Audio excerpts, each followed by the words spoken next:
We usually come across rankings of wealthiest people in the world, which are entrepreneurs, techs, and oil magnates. And since we are living at the times when the 1% is only getting richer, we could probably believe that the richest men of our days are the richest men in history.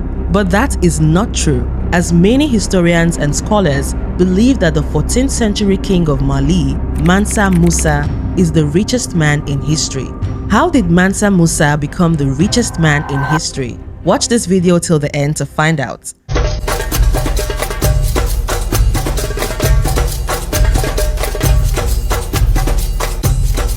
Mansa Musa was a West African ruler who reigned during the 14th century. He's often referred to as the Lion of Mali and is celebrated for his immense wealth and his legendary pilgrimage to Mecca. But before we dive into his wealth, let's take a closer look at who Mansa Musa really was.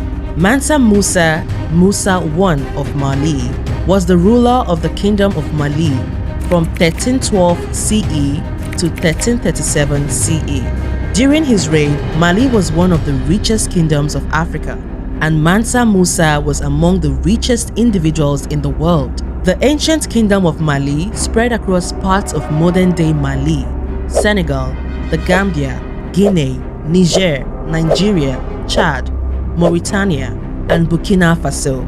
Mansa Musa developed cities like Timbuktu and Gao into important cultural centers. He also brought architects from the Middle East and across Africa to design new buildings for his cities. Mansa Musa turned the Kingdom of Mali into a sophisticated center of learning in the Islamic world. Mansa Musa came to power in 1312 CE after the previous king Abu Bakr II disappeared at sea. Mansa Abu Bakr II had departed on a large fleet of ships to explore the Atlantic Ocean and never returned. Mansa Musa inherited a kingdom that was already wealthy, but his work in expanding trade made Mali the wealthiest kingdom in Africa.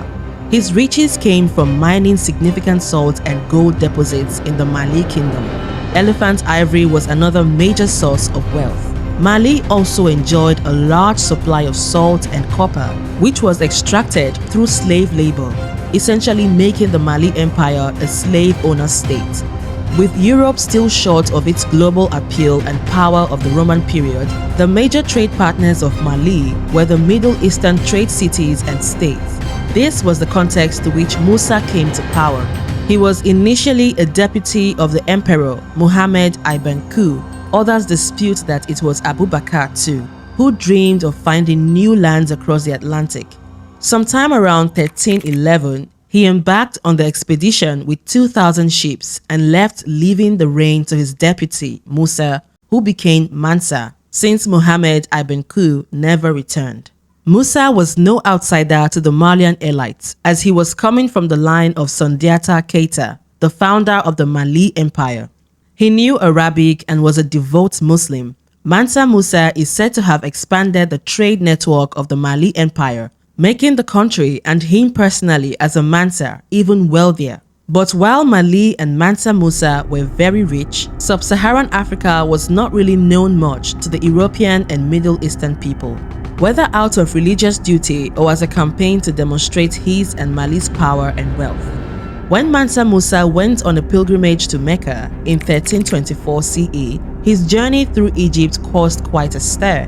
The Kingdom of Mali was relatively unknown outside of West Africa until this event. Arab writers from the time said that he traveled with an entourage of tens of thousands of people and dozens of camels, each carrying 136 kilograms, 300 pounds of gold.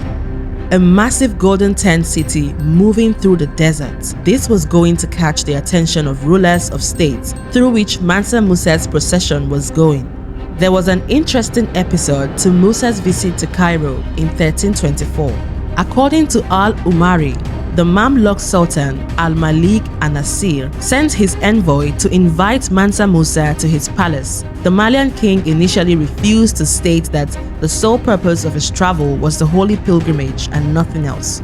Nevertheless, Mansa Musa showed great courtesy and respect to the envoy and offered gold and other valuables to be sent to the Mamluk Sultan as a token of his respect. Probably the biggest reason for Musa's initial refusal to see the Sultan was the fact that the royal protocol demanded all visitors to kiss the ground and Sultan's hand.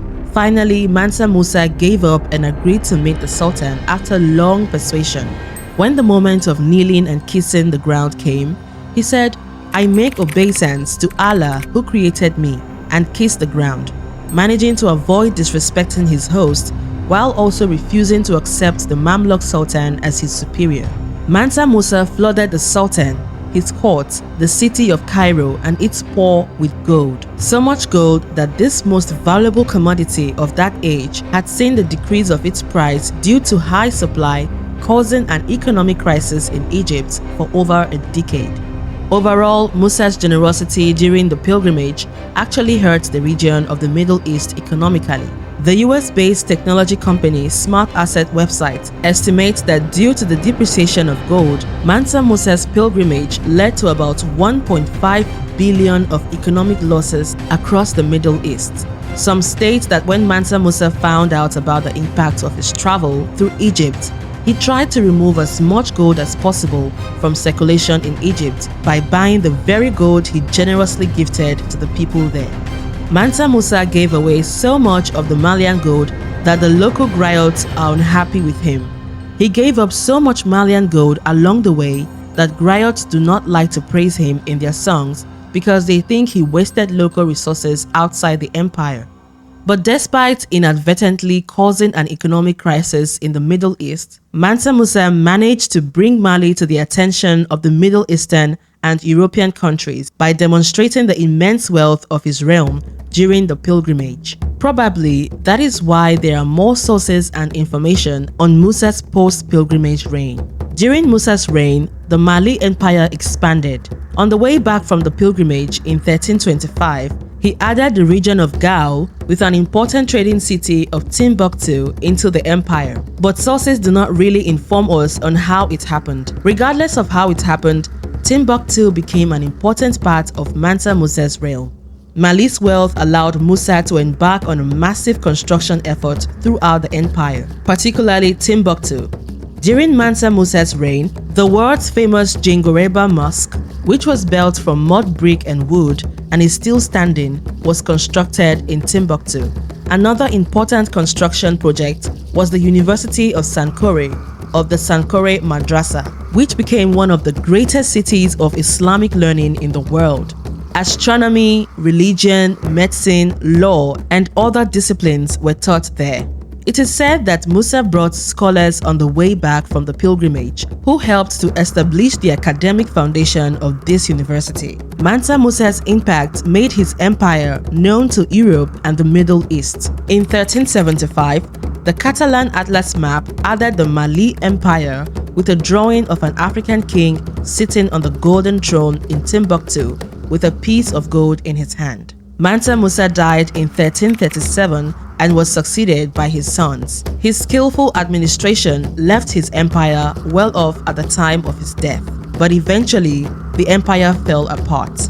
Well, after his death, Mansa Musa remained ingrained in the imagination of the world as a symbol of fabulous wealth. However, his riches are only one part of his legacy, and he is also remembered for his Islamic faith, promotion of scholarship, and patronage of culture in Mali.